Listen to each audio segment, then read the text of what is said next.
আসসালামু আলাইকুম। আজকে আমরা বিবিএ অনার্স সেকেন্ড ইয়ার 2012 সালে যে ম্যাথটি আসছে ম্যাথটির সমাধান করব।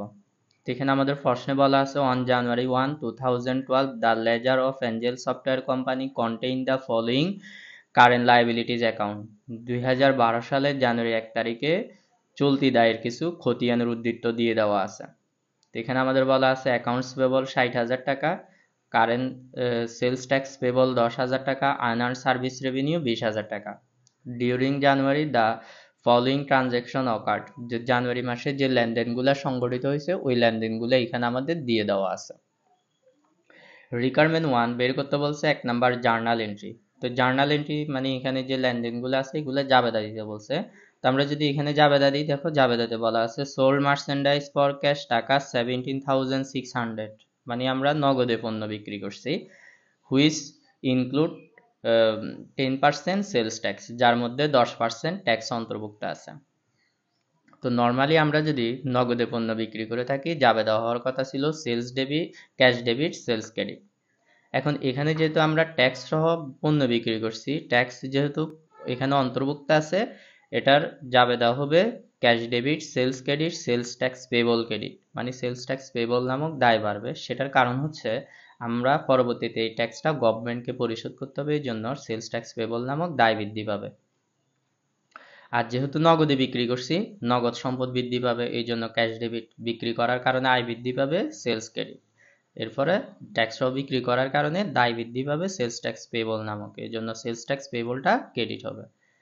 এখন দুইটাই যেহেতু ক্রেডিট, এখানে আমাদের যে প্রশ্নের যে টাকাটা আছে 17,600 টাকা, এটার ভিতরে ট্যাক্সের টাকা সহ অন্তর্ভুক্ত আছে, সেলসের টাকাও আছে। তো এই দুইটা মিলে আমাদের ক্যাশের মধ্যে বসাইতে হবে।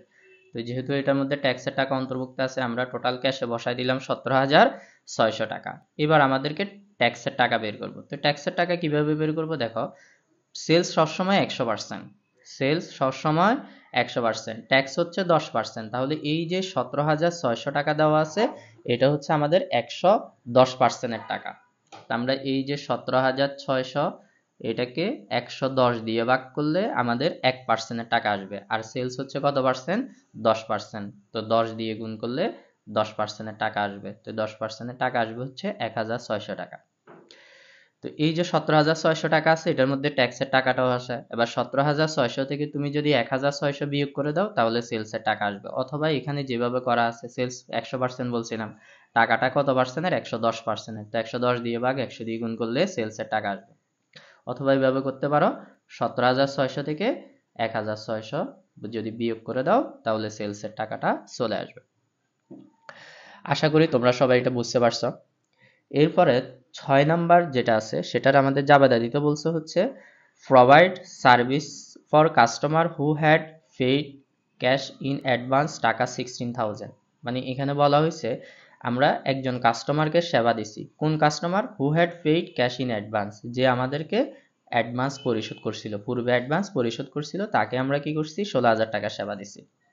তাহলে খেয়াল করে দেখো যার কাছ থেকে আমরা টাকা অগ্রিম নিছিলাম পূর্বে, তাহলে সেটা আমাদের জন্য কি ছিল? দায় ছিল, আনআর্ন সার্ভিস রেভিনিউ ছিল, মানে অনুপার্জিত আয় ছিল, তখন সেবা দেওয়া হয় নাই। এখন সেবা দিছি, তো এটার জন্য এখন আমাদের কি দায় কমবে, আয় বাড়বে। কোন ধরনের দায় কমবে? আনআর্ন সার্ভিস রেভিনিউ নামক দায় কমবে, এই জন্য আনআর্ন সার্ভিস রেভিনিউ ডেবিট হবে। আমরা জানি দায় কমলে ডেবিট। আর যেহেতু সেবা দিছি আমাদের আয় বাড়বে, কোন ধরনের আয় বাড়বে? সার্ভিস রেভিনিউ নামক আয় বাড়বে, এই জন্য সার্ভিস রেভিনিউ ক্রেডিট। কত টাকা সেবা দেওয়া হয়েছে? 16,000 টাকা। তো unearned service revenue debit 16,000, service revenue credit 16,000 টাকা। এরপর 12 তারিখ বলছে paid sales tax collect in December 2011 টাকা 10,000, মানে আমরা ওই সেলস ট্যাক্স বাবদ যে টাকাগুলো কালেক্ট করছিলাম, মানে বিক্রি করার সময় ট্যাক্সের টাকা যেগুলো কাস্টমার কাছ থেকে নিছিলাম সেই টাকাগুলো এখন পেইড করে দিচ্ছি, মানে গভর্নমেন্টকে টাকাটা পরিশোধ করে দিচ্ছি। তো দেখো বিক্রি করার সময় যখন আমরা ক্রেতার কাছ থেকে, কাস্টমার কাছ থেকে ট্যাক্সের টাকাটা আমরা নিয়ে নিই তখন সেটা আমাদের জন্য দায় থাকে, মানে লায়াবিলিটিস থাকে, কারণ এটা পরবর্তীতে সরকারকে পেইড করে দিতে হবে। আর যখন সরকারকে পেইড করব, গভর্নমেন্টকে পেইড করব, তখন আমাদের ওই দায়টা কমে যাবে আর পাশাপাশি ক্যাশ সম্পদটাও কমে যাবে। তো এখানে ওই জিনিসটাই বলছে আমরা ট্যাক্সের টাকাটা যেগুলো কালেক্ট করছি সেগুলো পেইড করছি, তো এটার জন্য আমাদের সেলস ট্যাক্স পেয়েবল নামক লায়াবিলিটিসটা কমে যাবে, এই জন্য জাবেদা হবে সেলস ট্যাক্স পেয়েবল ডেবিট। আর যেহেতু পরিশোধ করছি ক্যাশ কমে যাবে, ক্যাশ নামক সম্পদ, ক্যাশ ক্রেডিট। তো কত টাকা পরিশোধ করা হয়েছে বলা হয়েছে 10,000 টাকা, এই জন্য sales tax payable debit 10,000, cash credit 10,000। 16 তারিখ বলা হয়েছে বড় টাকা 24,000 at the rate 10% on a 3 month note, মানে বড় মানে ঋণ, ব্যাংক থেকে ঋণ নেওয়া হয়েছে কত টাকা 24,000 টাকা, 10% সুদে 3 মাস মেয়াদে। তো এই যে 10% সুদ 3 মাস মেয়াদি, এগুলার কাজ হচ্ছে পরবর্তীতে যখন পরিশোধ করব বা অ্যাডজাস্টমেন্ট করব তখন, এখন না। এখন নর্মালি আমরা শুধু ঋণ গ্রহণ করছি কিসের মাধ্যমে, নোটের মাধ্যমে, মানে প্রদেয় নোটের মাধ্যমে। তো এটার জন্য এখন আমাদের সম্পদ বাড়বে, আবার লায়াবিলিটিসও বাড়বে, দায় বাড়বে। কোন ধরনের সম্পদ বাড়বে, ক্যাশ নামক সম্পদ বাড়বে, এই জন্য ক্যাশ ডেবিট। আর যেহেতু দায় বাড়বে, দায় ক্রেডিট হবে, নোটস পেয়েবল নামক দায় বাড়বে, নোটস পেয়েবল ক্রেডিট 24,000 24,000। আশা করি বুঝতে পারছো। এরপরে আমাদেরকে 20 তারিখের জাবেদাটা দিব। তো 20 তারিখ বলছে sold 500 unit of new product on credit, মানে আমরা 500 ইউনিট বিক্রি করছি, নতুন প্রোডাক্ট বিক্রি করছি অন ক্রেডিট। অন ক্রেডিট মানে বাকি দিয়ে বিক্রি করা হয়েছে, অ্যাট দ্য রেট টাকা 60, প্রতি ইউনিট বিক্রি করা হয়েছে 60 টাকা করে। Plus 10% sales tax subject 1 year warranty expense cost at 8%, মানে এখানে আমরা যে পণ্যগুলো বিক্রি করছি সেই পণ্যগুলো আবার ট্যাক্স সহ বিক্রি করছি 10% সুদে। আবার এই পণ্যগুলো আমরা একটা ওয়ারেন্টি দিছি 1 বছরের, আর এক্সপেক্টেড করতেছি ওয়ারেন্টি কস্ট কত টাকা হবে, 8% হবে। তো এই যে 1 বছরের জন্য ওয়ারেন্টি দিছি, এক্সপেক্টেড করতেছি 8%, সেটা এখন জাবেদাতে আসবে না, ভবিষ্যতে যখন আমাদের ওয়ারেন্টি বাবদ খরচ হবে তখন সেটা জাবেদা হবে। এখন নর্মালি আমরা কি করছি, আমরা বাকিতে পণ্য বিক্রি করছি ট্যাক্স সহ। নর্মালি যদি বাকিতে পণ্য বিক্রি করা হয় জাবেদা কি হওয়ার কথা ছিল, account receivable debit, sales credit. আর এখানে যেহেতু ট্যাক্স সহ বিক্রি করা হয়েছে তাহলে আমাদের একটা লায়াবিলিটিস বাড়বে, সেলস ট্যাক্স পেয়েবল নামক লায়াবিলিটিস বাড়বে। আর আমরা জানি দায় বৃদ্ধি পেলে কি ক্রেডিট, এর জন্য সেলস ট্যাক্স পেয়েবল ক্রেডিট হবে। তাহলে জাবেদাটা কি হবে, account receivable debit, sales credit, sales tax payable credit. এখন বিক্রি করা হয়েছে কতগুলা প্রোডাক্ট, 500 প্রোডাক্ট, প্রতি প্রোডাক্ট কত টাকা করে, 6 টাকা, 60 টাকা করে। তাহলে সেলসের টাকা বের করবো, 500 গুণ 60 কত টাকা আসবে, 30,000 টাকা আসবে। এখন এই সেলসের টাকার মধ্যে কিন্তু ট্যাক্সের টাকা অন্তর্ভুক্ত নাই। দেখো এখানে বলা হয়েছে প্লাস 10% সেলস ট্যাক্স, মানে এটার সাথে আরো 4%, 10% সেলস ট্যাক্স অ্যাড করতে হবে। তার মানে আমরা এই যে বিক্রি করলাম, কত টাকা বিক্রি করলাম, 30,000 টাকা বিক্রি করলাম, 30,000 টাকা 10% হবে সেলস ট্যাক্স পেবল 3,000 টাকা। তাহলে অ্যাকাউন্ট রিসিভেবলের কাছ থেকে পাবো কত টাকা, 33,000 টাকা। সেলস বাবদ 30,000, ট্যাক্স বাবদ 3,000, দুইটা মিলে কত, 33,000। আশা করি বুঝতে পারছো।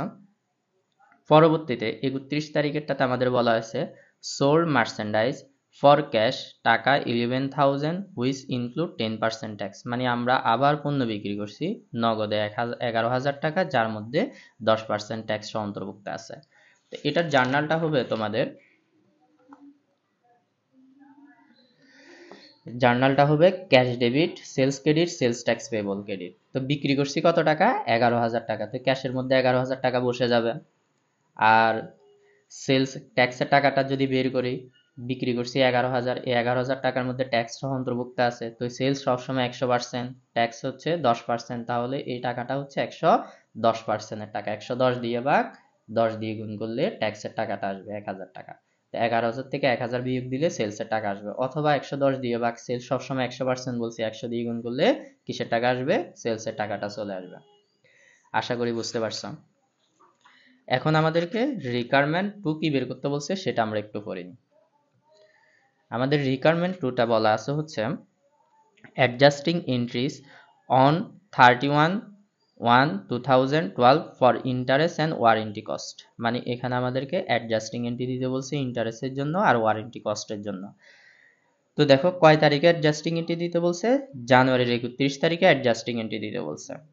তো অ্যাডজাস্টিং এন্ট্রি মানে কি, আমরা দেখো এই যে জানুয়ারির 16 তারিখে আমরা একটা ঋণ নিয়েছিলাম নোটের 10% সুদে 3 মাস মেয়াদি। তো এটা 3 মাস তো এখনো হয় নাই, আমরা মাত্র 16 তারিখে ঋণ নিছি, অ্যাডজাস্টিং এন্ট্রি দিচ্ছি জানুয়ারির 31 তারিখে। তাহলে এখন এই যে কয়েকদিন গেছে, কয়েকদিনের সুদগুলা জমা হয়েছে এখানে, কয়দিন গেছে হিসাব করো, এদিকে হচ্ছে 4 দিন, এদিকে হচ্ছে তোমার 31 দিন, তাহলে তো টোটাল আমাদের হইতেছে হচ্ছে এখানে অর্ধেক মাস, মানে 15 দিন হইতেছে। 16 তারিখ 16 তারিখের পরে 15 দিন হইতেছে, মানে আমরা 15 দিনের সুদ বের করব। কত দিনের সুদ বের করব? 15 দিনের সুদ বের করব। তো 15 দিনের সুদ খরচের জাবেদা দিব। তো বকেয়া খরচের জাবেদা কি হবে? Interest expense debit interest payable credit, এভাবে জাবেদা হবে, interest expense debit interest payable credit. এখন ব্যাংক থেকে আমরা ঋণ নিছিলাম কত টাকা? 24,000 টাকা। কত পার্সেন্ট সুদে? 10% সুদে। সবসময় মনে রাখবা, পার্সেন্ট দিয়ে যে টাকাটা আসে এটা সবসময় 1 বছরের টাকা। তো এটাকে যদি আমরা 12 দিয়ে ভাগ করি 1 মাসের টাকা আসবে, আর আমরা বের করব হাফ মান্থের টাকা। হাফ মান্থ মানে কি? অর্ধেক মাসের টাকা। বুঝতে পারছো? মানে 15 দিনের টাকা, এই জন্য এটাকে অর্ধেক করে ফেলছে। তো 100 টাকা আসবে, interest expense debit interest payable credit. এর পরবর্তীতে আমাদের বের করতে বলছে হচ্ছে ওয়ারেন্টি কস্টের জাবেদা। তো ওয়ারেন্টি কস্টের জাবেদা কি? দেখো, আমরা ওই যে 1 বছরের জন্য ওয়ারেন্টি দিছিলাম, সেটার ক্ষেত্রে এক্সপেন্স হবে কত পার্সেন্ট অনুমান করছিলাম? এক্সপেন্স হবে 8%। এখন এটার জাবেদা তাহলে কি হবে? এখন ওয়ারেন্টি কস্টের জাবেদা দিতে হবে, এক্সপেক্টেড কস্টের, মানে এটা লায়াবিলিটির জাবেদা দিতে হবে। মানে আমরা এক্সপেক্টেড করতেছি 8% ওয়ারেন্টি কস্ট হবে। তো এখন বকেয়া খরচের জাবেদা, তো কোনো খরচ যদি বকেয়া থাকে খরচও বাড়বে আবার দায়ও বাড়বে। তো এটার জন্য জাবেদা হবে warranty expense debit estimated warranty liability credit. কারণ এটা আমরা এক্সপেক্টেড করতেছি, এখনো এটা আমাদের খরচ হয় নাই, খরচটা লায়াবিলিটিস হিসেবে থাকবে, বকেয়া খরচ হিসেবে থাকবে। তো এটা কত বলছে? সেলসের 8% বলছে। তো আমরা যখন এই 20 তারিখে বিক্রি করছিলাম, সেলস কত টাকা ছিল? 30,000 টাকা ছিল। এই 30,000 টাকার 8%, তো 30,000 টাকার 8% বসে যাবে হচ্ছে 2,400 টাকা। এটা আমাদের শেষ। পরবর্তীতে আমাদের এখানে সি নাম্বার বলছে show the current liabilities in balance sheet on 31/1/2012, মানে 2012 সালের জানুয়ারির 31 তারিখের কারেন্ট লায়াবিলিটিসটা দেখাইতে বলছে ব্যালেন্স শিটে। তো দেখো, কারেন্ট লায়াবিলিটিসটা যদি ব্যালেন্স শিটে দেখাই, আমাদের এখানে প্রথমে অ্যাকাউন্টস পেবল কত টাকা আছে? 60,000 টাকা আছে। আমরা যখন এখানে জাবেদা দিছি, আমাদের জাবেদাতে কোথাও কি অ্যাকাউন্টস পেবল আসছিল? আসে নাই, এখানেও আসে নাই। তো অ্যাকাউন্টস পেবল যা আছে তা বসে যাবে 60,000 টাকা। এরপরে দেখো, আমাদের এখানে আরেকটা কি আছে? সেলস ট্যাক্স পেবল আছে। তো সেলস ট্যাক্স পেবল কত টাকা? 10,000 টাকা। তো আমরা প্রথমে এখানে 10,000 টাকা লিখলাম। দেখো, 10,000 টাকা লিখলাম। তারপর এখানে দেখতেছি আমাদের জানুয়ারির 1 তারিখের জাবেদাতে সেলস ট্যাক্স পেবল ক্রেডিট আছে 1,600 টাকা। তো ক্রেডিট হলে যোগ করব, এই 10,000 এর সাথে 1,600 যোগ করব, যোগ করলাম। তারপর আবার দেখতেছি 12 তারিখে সেলস ট্যাক্স পেবল আছে 12,000 টাকা, এটা ডেবিট আছে। ডেবিট থাকলে দায় কমে গেছে, এটা বিয়োগ করব। এরপর আমাদের তোমার 20 তারিখে আবার দেখতেছি সেলস ট্যাক্স পেবল নামে একটা আছে ক্রেডিট দিকে, ক্রেডিট হলে দায় বৃদ্ধি পেয়েছে 3,000 টাকা আছে, এই 3,000 টাকা আমরা যোগ করব, ক্রেডিট হলে যোগ। পরবর্তীতে আমরা দেখতেছি এখানে আমাদের 31 তারিখের জাবেদাতে আবার সেলস ট্যাক্স পেবল আছে ক্রেডিট দিকে 1,000 টাকা, এই 1,000 টাকা যোগ করব। তো এই সবগুলো অ্যামাউন্ট যোগ বিয়োগ করলে আমাদের আসবে হচ্ছে 5,600 টাকা। তো এখানে সেলস ট্যাক্স পেবল নামে 5,600 টাকা আমরা এখানে বসাই দিব। সেলস ট্যাক্স পেবল 5,600 টাকা। পরবর্তীতে আমরা দেখতেছি এখানে আমাদের আরেকটা আছে unearned service revenue. Unearned service revenue আছে কত টাকা? 20,000 টাকা। তো আমরা যখন জাবেদা করছি, জাবেদাতে ডেবিট দিকে আসছে 16,000 টাকা। তো 20,000 টাকা থেকে 16,000 টাকা বাদ যাবে, ডেবিট হলে দায় বিয়োগ হবে। তো 16,000 টাকা যদি বিয়োগ করে দিই, আমাদের এখানে থাকবে হচ্ছে 4,000 টাকা। আশা করি বুঝতেছ। এর পরবর্তীতে আমরা এখানে নতুন করে, এখানে আর কোনো দায় ছিল না, এবার জাবেদাতে নতুন করে যে দায়গুলো আসছে সেগুলো আবার নতুন ভাবে লিখতে হবে। তো আমরা দেখতেছি এখানে সেলস ট্যাক্স পেবল লেখা হয়েছে, আনআর্ন সার্ভিস রেভিনিউ লেখা হয়েছে, তারপর নোটস পেবল এটা লেখা হয় নাই। তো নতুন করে আমাদের একটা দায় আসছে নোটস পেবল, এটাও কারেন্ট লায়াবিলিটিস। তো নোটস পেবল নাম দিয়ে এখানে আমরা 24,000 টাকা লিখে ফেললাম। এরপর এখানে আমাদের আর কোনো দায় নাই। যখন আমরা রিকোয়ারমেন্ট 2 করছিলাম তখন আরো দুইটা দায় পাইছি, একটা হচ্ছে ইন্টারেস্ট পেবল, কত টাকা? 100 টাকা। তো 100 টাকা এখানে বসাই দিলাম। এরপর আমাদেরকে আরেকটা দায় পেলাম, সেটা হচ্ছে এস্টিমেটেড কারেন্ট লায়াবিলিটি 2,200 টাকা। তো এস্টিমেটেড কারেন্ট লায়াবিলিটি 2,200 টাকা, এটাও লিখলাম। তো সবগুলো যোগ করলে টোটাল কারেন্ট লায়াবিলিটিস হচ্ছে 96,100 টাকা। এটাই হচ্ছে আমাদের ব্যালেন্স শিটে টোটাল কারেন্ট লায়াবিলিটিস এর অংশটা। তা আশা করি তোমরা সবাই ম্যাথটা বুঝতে পারছো। তোমাদের যদি কারো কোনো সমস্যা থেকে থাকে অবশ্যই কমেন্ট করে জানাবা। আর কি কি ম্যাথে তোমাদের প্রবলেম আছে, কোন চ্যাপ্টারে প্রবলেম আছে সেগুলোও বলবা, ইনশাল্লাহ করে দেওয়ার চেষ্টা করব।